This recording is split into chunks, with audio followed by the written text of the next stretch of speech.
What is going on, YouTube? Welcome to another edition of the Ravens Nest. I'm going to be going into the Ravens' full 53-man roster here. I know they've had some tough breaks here recently. They just added Le'Veon Bell literally a couple of minutes before I started doing this. I'm pretty pumped about that.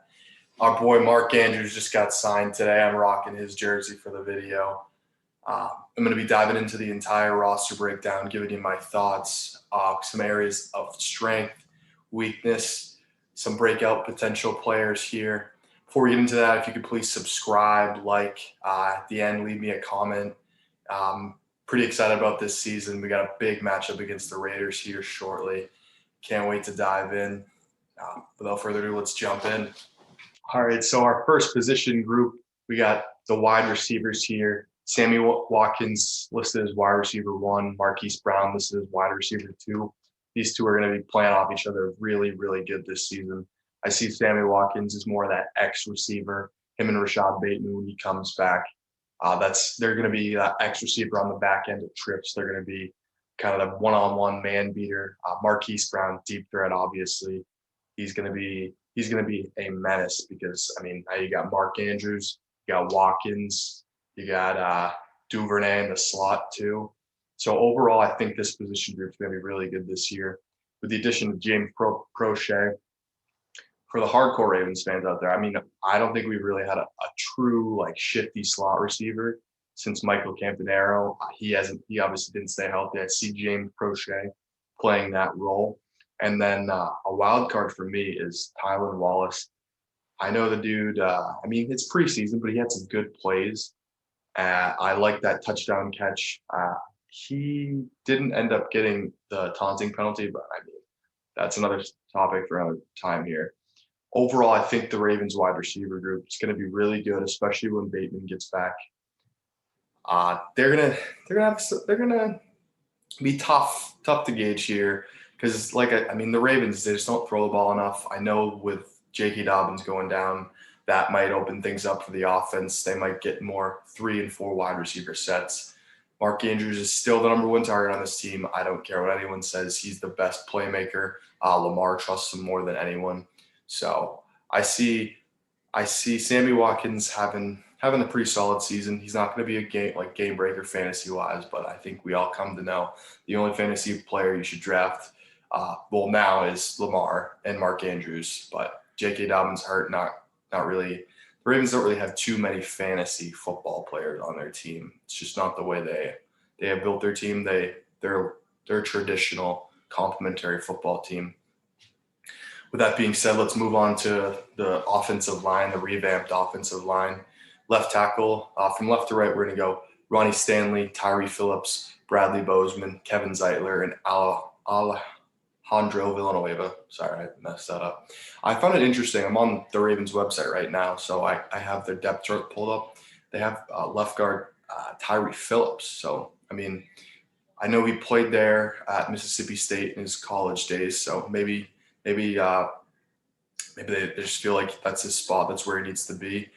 It's interesting. I know Ben Powers played there a lot, and obviously we drafted Ben Cleveland. The guy's the monster, but that's really the only question mark on this offensive line is who is going to be playing throughout the season. Obviously, Ronnie Stanley, one of the best players at left tackle in the NFL, paid like it, acts like it. Everyone loves the guy. He is just an absolute stone wall. Yeah. Tyree Phillips, Ben Powers, Ben Cleveland, those three. They're all going to be on the team. They're all going to be on the roster. The Ravens end up keeping 9 offensive linemen.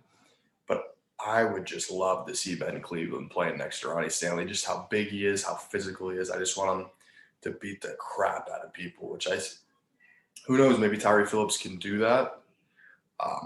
But we'll have to wait and see. That'll shake itself out. I was listening to a podcast and I heard someone say the Ben Cleveland situation is similar to Orlando Brown, his rookie season.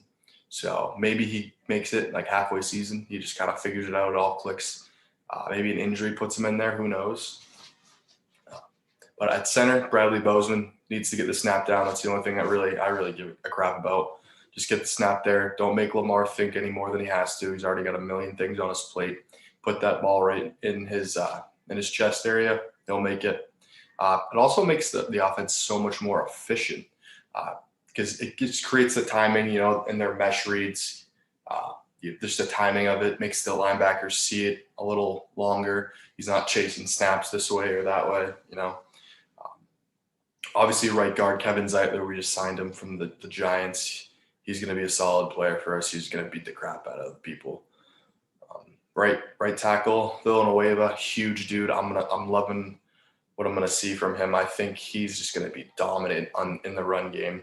He played triple option at Army, so he knows the whole scheme, kind of the feel for it. It's just something you never really forget as a football player is that triple option offense. It's like a high school thing people are saying, but it just gives him so much more of an advantage. It lets him get to the linebackers up front. Maybe they'll start pulling him. He's an athlete, so that's something to keep an eye out for. So I like this comment. I think it was one of the players. I think it might have been Villanueva actually that he brought up. This is one of the biggest offensive lines he's ever been a part of. And that's crazy. I mean, the guy's 6'9". He's probably 315. I don't have the numbers in front of me, but the Ravens, their power. At least last year, mostly the year before that, they were kind of a zone team, but their power, their gap scheme, they're going to beat the crap out of you. And this offensive line that needs to stay healthy, and if it does, it's going to be a problem for the rest of the AFC. Moving on here to the tight end position. Obviously, our boy Mark Andrews just got paid. Love to see it. The contract speaks for itself. He's a top 5 tight end in the NFL. The unfortunate thing with this group, I know Nick Boyle. From what I thought he was going to be on that PUP list as well. I could be wrong. I'm going to have to look into that because he's obviously, when he's healthy, him and Andrews interchangeably, they're going to be playing a lot. But Nick Boyle being on the field is huge for this team. I know towards the end of the year, Ricard started getting some receptions. I see that as where Boyle could fit in. He could be getting those receptions. It keeps the personnel groupings a little bit more, kind of mysterious. Once Ricard's on the field, it's all right. It's like, all right. I mean, really not a huge receiving threat, while as if Boyle is making some of those lead blocks and catching some of those passes. It's different personnel groupings, and I think it plays into the Ravens' advantage to have him on the field almost at all times. At least, or in my opinion, he's really effective. Another thing to look out for is those below the waist blocks that the NFL is trying to get rid of. So I know Boyle's really good at that. You see a lot of their big runs on the edge. He's usually one of the main factors. He's getting low. So that's something to keep your eye on as well, how that affects them blocking on the edge. Then we got Eric Tomlinson. I'm not sure. I think the start of the season, it's going to be Andrew Tomlinson and Josh Oliver, who I actually really like a lot. Tomlinson's kind of that third tight end, that blocking tight end, very physical. I like him. Pretty sure he's the one who dropped that touchdown pass against the Steelers on that Wednesday night game or whatever before the half. But that's another story. But yeah, Josh Oliver, he's a similar body type to Mark Andrews. I see him. He's just going to threaten the seam, and that's just another weapon. Lamar obviously throws the ball really well in the middle of the field. Another huge target, red zone target. He had that fumble in the preseason game, but you know what? You live and you learn. He's going to be a solid player for us too. He could have a good solid role on the team, especially early on if Boyle's not there. The quarterback situation, obviously. I mean, Lamar, best player on our team. I don't need to say anything about that. Tyler Huntley. I've been on this for a while, but even before the season started, I just love the way he plays and the way he interacts with Lamar. You can see Lamar's excitement on the sideline during the preseason. He's been in there. He's just been cheering. He's legitimately his childhood friend, which is cool. So that's just a cool dynamic to have. And ultimately, it's like he plays so much like him. So people were saying, oh, it wouldn't hit Lamar's backing up Flacco. It's like it's completely different skill set. So you'd have to change the offense, which they ended up having to do when Flacco ended up getting hurt. So having a player with similar play style, that's a huge advantage. And I think even if Trace McSorley didn't get hurt, I think he earned the spot. He's just a solid player, and I think his teammates love him, which is huge. And Pro Bowl fullback Pat Ricard here, so that, I mean, it speaks for itself. Out, he's the hammer, and everyone else is the nail. I love this guy.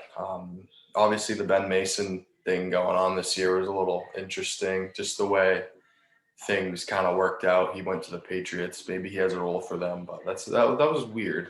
But love to have Ricard. Love having him beating people up and laughing at him when he's pancaking them. I'll keep him any day. And rounding out the list, running backs.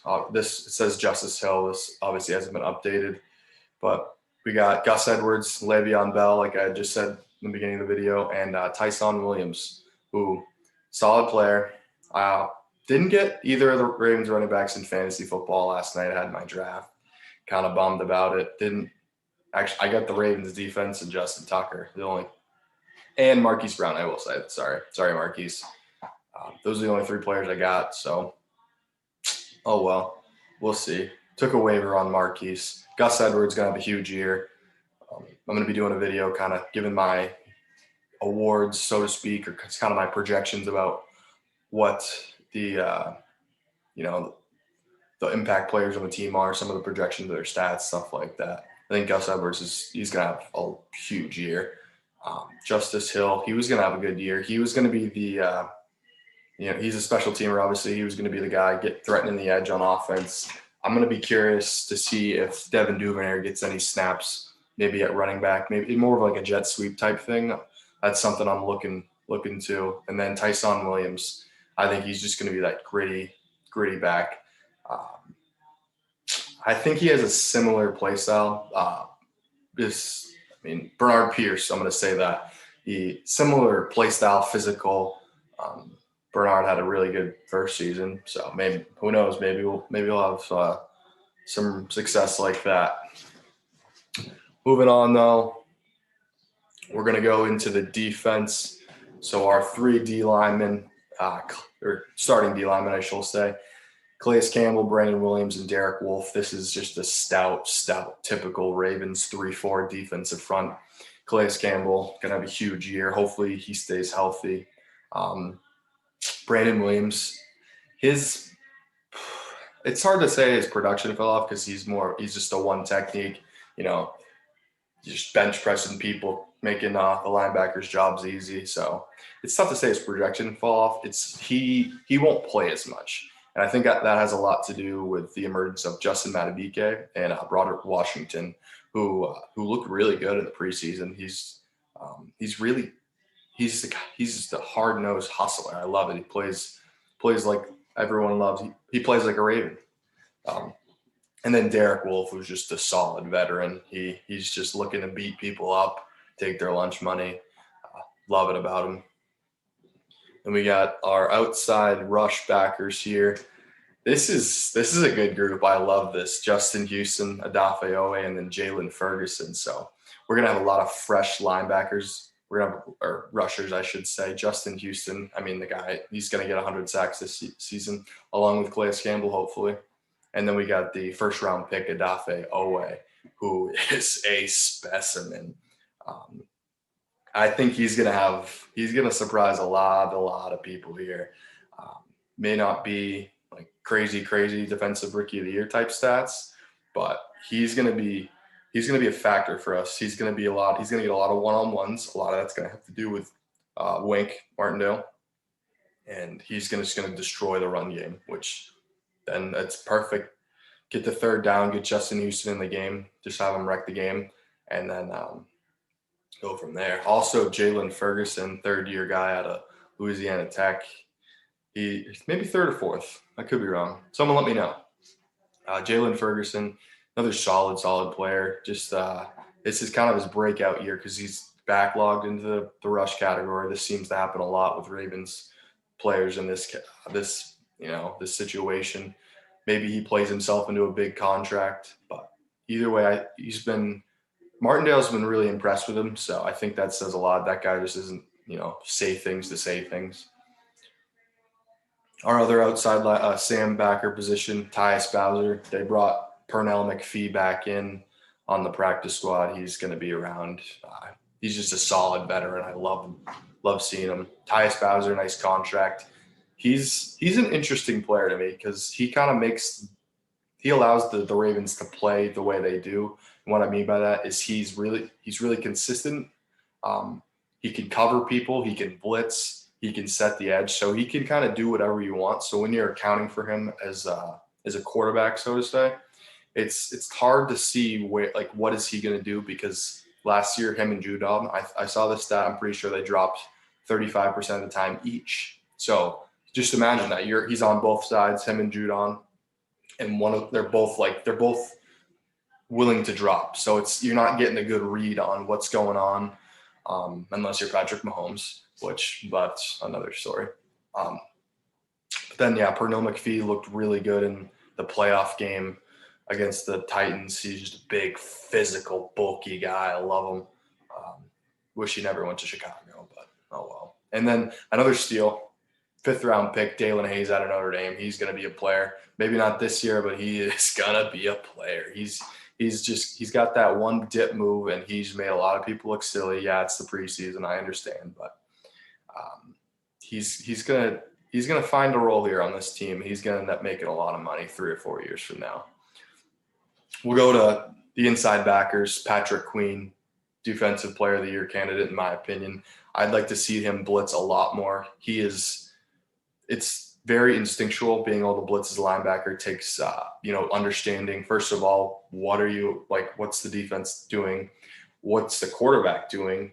How am I going to anticipate a snap count? And then how am I going to jump that? So that's a lot of blitzing as a linebacker. He clearly has that instinct, and then the guy runs 4.4. So he's going to be a player. He's going to get quite a few sacks this year, TFLs, everything like that. And he's going to be on one of the best defenses in the NFL. So he's going to be in there in that conversation, I believe, this season. He got kind of snubbed, in my opinion. Defensive Rookie of the Year last year. Chase Young had 3 or 4 sacks, couple TFLs.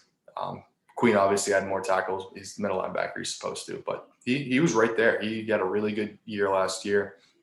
And then a player I actually liked more coming out of Ohio State than Patrick Queen was Malik Harrison, who was just your typical just thumper linebacker, and he's going to dent some foreheads this year. I can't wait to see it. Chris Board, special teamer, fills in, good coverage linebacker, also just a solid football player. Out of North Dakota State, he's a solid player. He's the kind of glue guy you need, and he just does a little bit of everything. Love him for it. Unfortunately, LJ Fort ended up getting hurt. He's out for the rest of the season. I'm pretty sure it was an ACL, but either way, it stinks. I liked him. He was a solid player. But Christian Welch, kind of like Chris Board, just worked his way onto the team. Solid player. Moving on from that, we got the best secondary in the NFL. Corners, Marcus Peters, Marlon Humphrey. Marcus Peters, biggest ball hawk in the NFL. Marlon Humphrey, biggest bully on the corner position in the NFL. So I don't really have to talk about them. Tavon Young's the wild card. He's the one who's going to allow Marlon Humphrey to stay outside instead of going in the slot if need be. I don't know how that's going to happen. I've had pretty high hopes for Tavon Young in the past, but I mean, he seems to always be around the ball when he's in the game. So if he's there, he's going to be a playmaker. It's just kind of tough to count on him. But we also got Anthony Averett, who is another solid corner. Martindale said he thinks he's the 3rd best corner on the team, which is saying a lot. We got Jimmy Smith coming up, who's at this point in his career, I think he might be in the Ravens Ring of Honor eventually. He's been on the team for 10 years, won a Super Bowl, had that play against Crabtree to end the Super Bowl. But he's more of just like a matchup player, I'll say. So when we get some big tight ends or players like that, he's a bigger corner, so experience. I think he's a good matchup player for us. Then we got Chris Westry, who just played himself onto the team. Obviously played really good in OTAs and mini camps and stuff like that. So he's just a solid player. I think he's from the Cowboys. I think he got cut by the Cowboys. Yeah, he's just a solid Raven, I shall say. And then to round out the defense, we got Jackie Clack and Deshaun Elliott. Deshaun Elliott, um, hopefully he doesn't get paid too much because that would probably mean someone else has got him next year, but he's going to earn himself a nice contract. As well as Chuck Clark. We already signed him, but he's just a solid player. Geno Stone played himself onto the team again. I know we had released him, or no, someone claimed him off the practice squad last year. I think it was the Texans, but he's back. And then Brandon Stevens, I was a little pissed off when they picked him. I'm not gonna. I didn't really know anything about him. Obviously, I mean, played running back at UCLA for a couple of years, so he's just an athlete. He's figuring it out. Maybe not figure it out this year. He's gonna play special teams. I can tell you that. He's gonna be a blitzer. He's gonna be a blitzer, and he's gonna put his face mask right on someone's chest, and I'm gonna like it a lot. He's a ball player. Same with Ardarius Washington. Eventually, maybe if Elliott leaves, which would be unfortunate, he might be the guy who can finally say he's the free safety. He's the star on top of the Christmas tree, as some of the old folks like to say. But him and Westry are the two guys that played themselves onto the roster. Ardarius Washington, undrafted free agent out of TCU. Love that he asked Marlon if he could wear his 29 jersey, even though Marlon only wore it for like 1 year or whatever it was. But yeah, those are we can't forget Sam Cook, Justin Tucker, and then we got Nick Moore finally as our long snapper. Cook been in the team forever. Justin Tucker, best kicker in the league. Nick Moore, honestly, don't really know who you are, bud, but we'll figure it out. I guess we'll go over KOR too. So Duvernay I think he kind of earned that spot last year. And then whoever the backup is, that's another good question. Maybe it's James Prochet. But going into the year, I thought Duvernay would take both of them because I didn't think Prochet would make the team the way the roster was kind of lining up to be. But he might be the punt returner. We'll see how that plays out. No one really made any impact plays in this preseason on either of these two teams, but we'll see. Yeah, let me know what you guys think about the roster. Maybe leave a comment, subscribe to the channel maybe. But keep an eye out for some more Ravens videos later this week. I'm going to be kind of giving my breakdown of some of the key matchups I think they're going to have against the Raiders, as well as, like I said, some of the superlatives or some of the predictions I have about the team. With that being said, I hope you guys all have a great night.